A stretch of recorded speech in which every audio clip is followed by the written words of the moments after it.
کو ہم پڑھ لیتے ہیں، ٹھیک ہے۔ غزوہ بنو نذیر کا سبب یہی تھا نا، جس طرح پہلے میں نے بتا دیا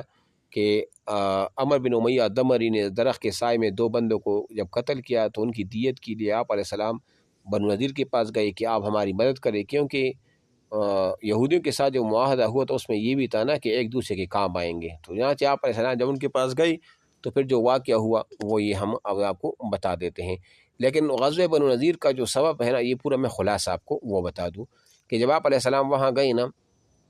تو انہوں نے آپ علیہ السلام کی قتل کی سازش کی، اور آپ علیہ السلام کو کہا کہ آپ ادھر بیٹھ جائے، ہم آ جاتے ہیں۔ تو وہاں پر جو ہے نا وہ جب آپ علیہ السلام اس کے بنو نذیر کی قلعے کی دیوار کے ساتھ جب آپ بیٹھ گئے تو ایک بدبخت جو ہے نا وہ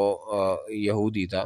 اس نے کیا کر دیا، اس نے آپ علیہ السلام کو شہید کرنے کے لیے پتھر اٹھایا کہ وہ اس پہ گرا دیں گے، معاذ اللہ آپ شہید ہو جائیں گے۔ اس بدبخت یہودی کا نام عمر بن حجاج تھا، یہ نام نوٹ وہ کر لیں، عمر بن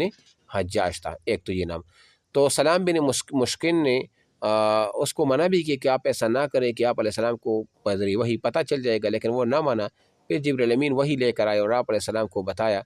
آپ علیہ السلام پھر وہاں سے واپس ہی جو ہے نا فوراً مدینہ کی طرف آئے اور محمد بن مسلم انصاری کو بنو نذیر کے پاس روانہ فرمایا، اور انہوں نے یہ نوٹس دیا کہ تم لوگ مدینہ سے اب نکل جاؤ، اور 10 دن کی مہلت دی کہ 10 دن کے اندر اندر آپ لوگ کیا کریں، یہاں سے وہ نکل جائے، ٹھیک ہے نا۔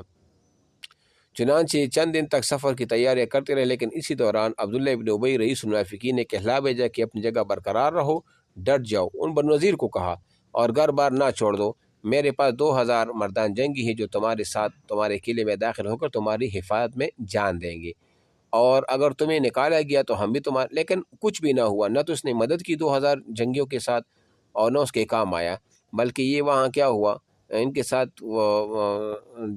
یہ پیغام سن کر جب یہود کو خود اعتماد پلٹ آئی نا تو انہوں نے طے کر لیا کہ جلا وطن ہونے کی بجائے ٹکر لی جائے۔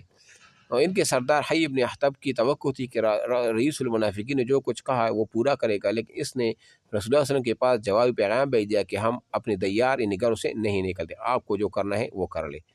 پھر آپ علیہ السلام وہاں گئے اور آپ علیہ السلام نے ان کے خلاف جو ہے نا وہ کارروائی جو ہے نا وہ شروع کر لی، ٹھیک ہے نا۔ آپ علیہ السلام نے جب وفود بھی بھیجے لیکن وہ نہ مانے،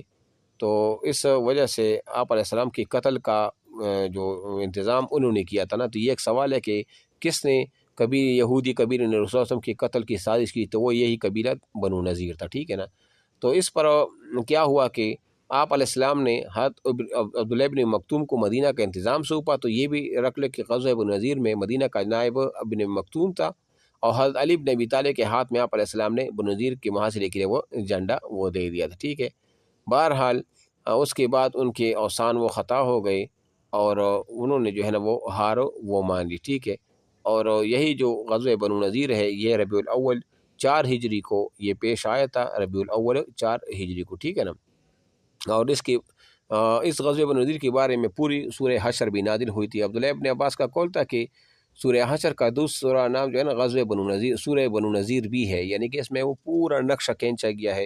کہ کس طرح انہوں نے بدعہدی کی اور کس طرح مسلمانوں نے پھر ان کا صفایا وہ بھی کر دیا، ٹھیک ہے نا۔ تو یہ کہتے ہیں کہ ابن عباس نے اس سورہ حشر کے بارے میں فرمایا کرتے تھے کہ اسے سورہ بنی نذیر کہو، تو یہ وہ ٹھیک ہے وہ غزوہ بنو نذیر تھا۔ غزوہ نجد ہے تو یہ تو اہم نہیں ہے، اب نیچے آ جائے تو جو اہم ہوگا وہ ہم وہ پڑھ لیں گے، ٹھیک ہے۔ نیچے آ جائے آپ، غزوہ احزاب ہے، غزوہ احزاب کو ہم وہ پڑھ لیتے ہیں، ٹھیک ہے۔